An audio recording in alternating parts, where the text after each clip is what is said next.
Hejka, 6 lat minęło. 6 lat na YouTubie.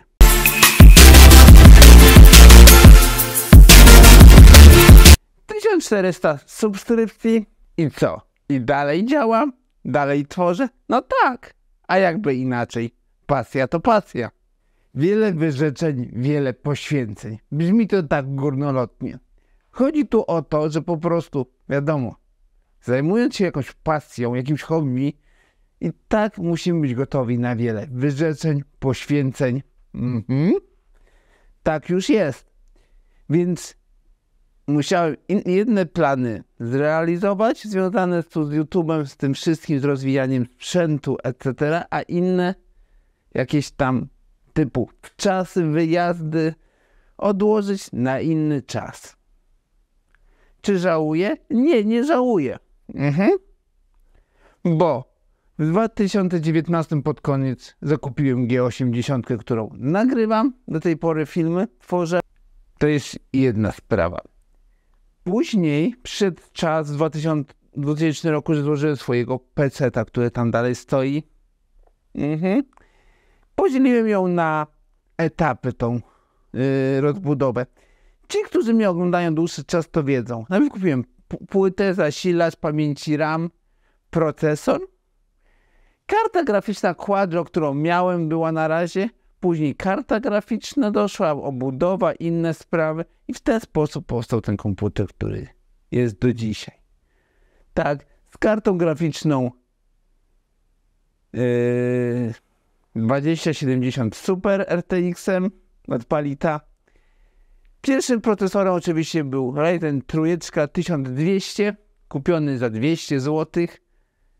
Cena podać mityczna, mało kto wierzy, za tyle kupiłem, ale za tyle kupiłem ten procesor, zaraz po premierze tyle kosztował. No bo to chodziło o procesor najtańszy, żeby wziąć po AM4. Bo docelowo miała być 9, Ryzen 9 3900X. Tak. To były czasy, że w tym momencie, jak ja zakupowałem, pokazała się wersja XT. Niektórzy się śmieją, że to jest XD wersja, bo ona była droższa, różniła się jakąś pierdółką, umówmy się. Tak, pierdółką po pierdółką. Żeby nie wchodzić tu w szczegóły, bo to nie o to chodzi w tym materiale. Dobrze. Następnie w 2001 roku przyszedł czas na Saramonikę Mikroportę. Żeby to audio było wyraźne, że jak stoję tutaj, to żeby było mnie słychać tak samo, wyraźnie, dobrze ten dźwięk. A jak się osunę poza kadr, też mnie słychać tak samo. Mocno nagrywa się audio. Czy tu stoi, czy bym stał 4 metry dalej, tak samo byście mnie słyszeli. I o to tutaj chodziło. Przyzwoity, fajny zestaw, więc widzicie, staram się tak, żeby ten sprzęt był może nie jakiś super, hiper, ale na przyzwoitym poziomie. Ale jakieś poświęcenia? O co mi tu chodzi? O poświęcenie czasu swojego, odłożenie innych jakichś zajęć. Czasami trzeba było więcej tu przycisnąć. Zrezygnować z jakiegoś wyjazdu, imprezy, z czegoś, żeby tutaj to robić. I w ogóle chodzi o to, że przesunięcie innych rzeczy na później, tak. Na przykład, z tego co wiecie, że normalne, tradycyjne łóżko zamieniłem na takie rozkładane polowe. Ale nie ma tego złego, bo powiem wam tak szczerze, jak mam porównać wszystkie łóżka, wyrka, na których spałem, na tym mi się najwygodniej śpi. Naprawdę. Ten, kto nic nie robi, ten się nie myli. Ten, kto nie tworzy filmów na YouTubie, nie zamieszcza, nie popełnia błędów. Popełniłem ich sporo. Niektóre były po prostu, bo się uczyłem, bo było ograniczenie sprzętowe, kombinowałem, próbowałem wyciskać jak najwięcej, chociażby moja przygoda z P8 telefonem, nagrywaniem filmów. Audio, kurde mać, wtedy niektóre były takie z mojego przeoczenia rzeczy. Powiem wam przykład. Kiedy zamieściłem film, gdzie przecież fajny materiał, elegancko tutaj, zajebiste audio i w ogóle. Co się okazało? Że jak montowałem, nie odkliknąłem wyciszenia audio, wyrenderowałem, zamieściłem. I tak było przez 1,5 dnia, bo ja wtedy byłem poza domem. Później to poprawiłem. Ale powiem wam szczerze, że ten film zrobił tyle wyświetleń, co tamten przez dobę do tej pory. Więc algorytm to też zależy, jak to wyjdzie. A audio... Dużo osób mówiło mi, że audio narzekało. Później się to chodziło o techniczne obrabianie tego audio. Teraz używam AI, sztucznej inteligencji do tego. W ten sposób robię i powiem wam, że jest ok. Nareszcie jest jakoś tak oto w porządku. Przynajmniej nikt nic się nie przeoczył. Wiecie, dużo osób czasami pisze, że to tamto źle, tamto inaczej, powinieneś inaczej przejście zrobić, nie przyłożyłeś się, etc., etc. To kurde, niech sami tworzą, niech sami próbują, niech sami pokażą, co potrafią. Tak. A jak piszę, że na przykład jakieś ujęcie, czy coś jest zrobione tak, jak chciałeś zrobić, bo taką miałeś wizję, etc., etc., to tak się nie robi, tak nie powinno być, to niechlujnie wygląda, etc. Bardziej takie pyrkolenie, by pyrkolić, moim zdaniem. To komu każe oglądać? Powiecie, że kurde, sam sobie strzelam w stopę taką gadką.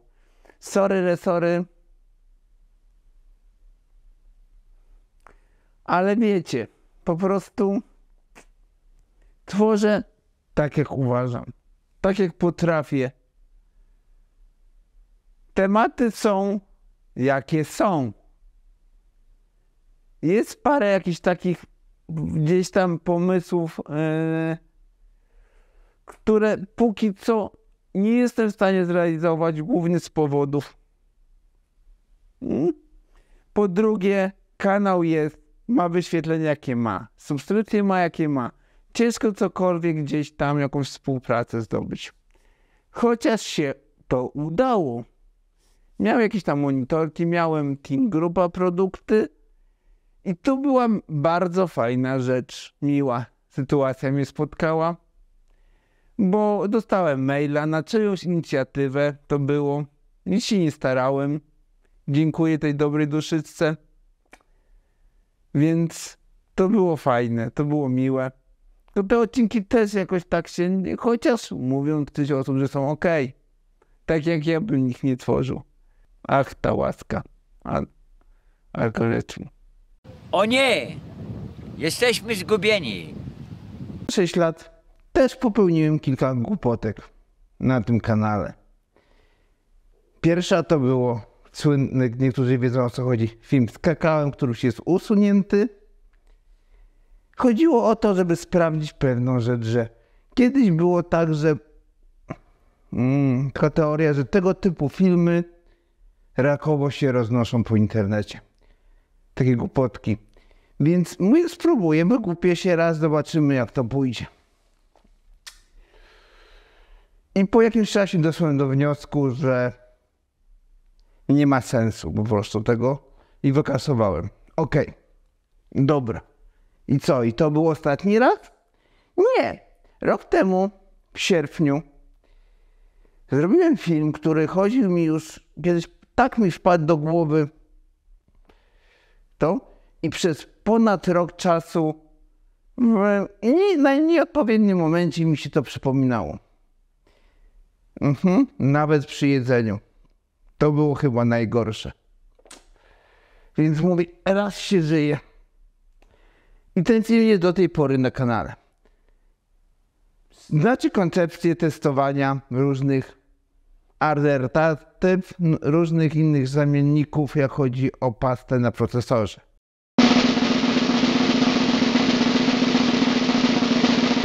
I już mówię, to nie była żadna sztuczna rzecz, ani czekolada, powiem to. To było normalnie gówno przetestowane. Nie proponuję, nie ma to sensu, bo smażonego gówna zapach jest specyficzny. Nie chcę więcej tego przeżywać. Po drugie, możecie zobaczyć, że temperatury strób się z tego zrobił. Ach, ta nauka, ach, te eksperymenty. I tyle. Mam do tego takie podejście. I czy żałuję? Nie, nie żałuję. Bo nie ma co żałować, to jest YouTube, to jest zabawa, to są eksperymentowanie. I co? I ten odcinek jakoś poszedł w ekstremalne cyfry? Nie. Też nie. Więc czyżby YouTube ewoluował? Wiem. Może 6-7 lat temu by była inna reakcja. Albo jakby się nie wydarzyła pewna sytuacja, teraz będzie trochę poważniej.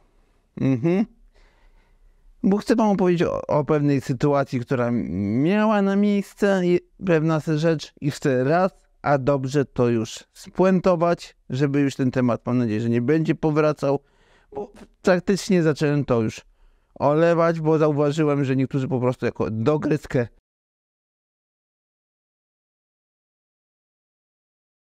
W 2019 roku byłem w pracy 12 godzin. Wychodzę, patrzę, koło 700 subskrypcji. Wow! Ale potem już się nie zrobiło tak pięknie, bo wyświetlę jakieś 50-60 wyświetleń filmów. Mówię, co jest? Jakaś łajza kupiła mi subskrypcję. Tak. Dobra, wiem, co sobie myślicie. Ale na logikę, jak ja bym coś takiego robił, to bym tak pokombinował, żeby były wyświetlenia i były subskrypcje. Jakoś to mądrze zrobił, a już mówię wam, o co chodzi. Wchodzę na stronę. 3 dychy do 1000 subskrypcji. Wow! Podajesz nazwę kanału bez żadnej weryfikacji i możesz komuś to podesłać. Też zrobiłem o tym film swojego czasu, który zniknął z kanału, dlatego że ludzie, niektóre osoby źle go odebrały. Miał clickbaitowy tytuł, jak kupować subskrypcje. Ale tam mówiłem dokładnie, wyjaśniałem co, jak, pokazywałem po prostu sam fakt, jak to wygląda, jak to można zrobić. Ja robiłem pomalutku, uczciwie sobie, działałem elegancko. Prawdopodobnie to mnie właśnie przydławiło w algorytmie. Próbuję z tym walczyć. Może to było błędem, że od razu na przykład nie zacząłem sobie wykupywać płatnej reklamy, żeby to zniwelować po prostu, żeby zapewnić wyświetlenia tych filmów. Więc przychodzi teraz kolejny rok, zobaczymy.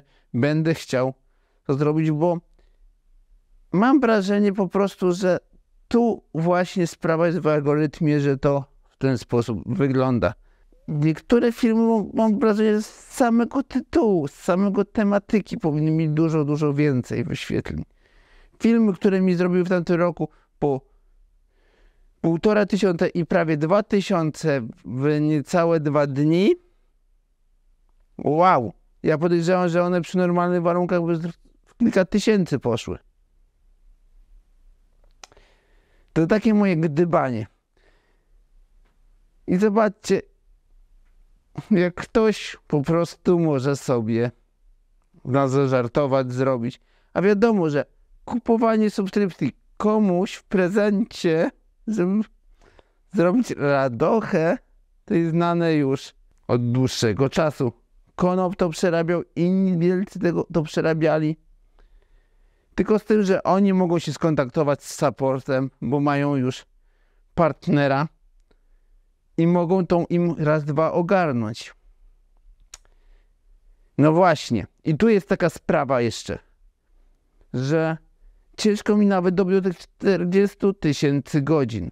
Bo jak ja zaczynałem YouTube'a, to chyba 2 czy 3 miesiące były jeszcze takie, że był, no to nie 3, czy może mniej więcej, może 4, że wystarczyło 1000 subskrypcji mieć, żeby utrzymać partnera. A teraz trzeba mieć 1000 subskrypcji, które już niby mam, ale inne warunki tam spełniam, pozostałe to są jakieś tam, że podwójna weryfikacja, bez żadnych tam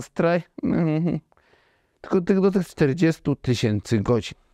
Żeby było też tak, że to jest od początku liczone, to okej, ale to jest w jakimś czasie, roku czy iluś musi być. To też są jakieś zawiasy czasowe, że trzeba to osiągnąć, bo w sumie mam już ponad 50 czy 60 000 godzin wyświetleń swoich filmów w całe te 6 lat. Tak. Więc tak się ma sytuacja i szczerze, nie jestem... Ja od początku działam normalnie, uczciwie sobie, pomalutku to wszystko tworzę. I czasami się nasuwa pytanie, może dawno było trzeba jakąś dramę rozkręcić, może było trzeba przykombinować tak jak inni przykombinowali, mieć zasady gdzieś, ale na tym polega życie, by kantować, by szukać zwady. Może teraz tak YouTube wygląda. Może na tym polega YouTubeowanie w tych czasach. Wiecie, tak bywa, że z tymi materiałami, które tworzymy jako twórcy, jednym się podobają, są zadowoleni, ale znajdą się tacy, co uważają, że nasze filmy to jedne wielkie. Nic na to nie poradzę. Każdy ma swoje upodobania. Jednemu się jedno podoba, drugiemu się coś innego podoba. Wszystkim trollom i hejterom mam tylko do powiedzenia. Wam smak. No tak, sorry, ale jest taka prawda. Dalej mam zajawkę, dalej mam z tego radość, co robię, żeby było troszeczkę pozytywnej energii w tym filmie. Ci, co myślą, że szybko się zwinę, zakończę, ich niedoczekanie i w sumie powiem wam szczerze, hejt nie jest dla mnie trucizną, tylko mym paliwem. Daje mi energię dalej wbrew temu, żeby wam pokazać, że jednak coś potrafię. Chcę robić dalej, cisnąć, więc na razie, cześć, pa.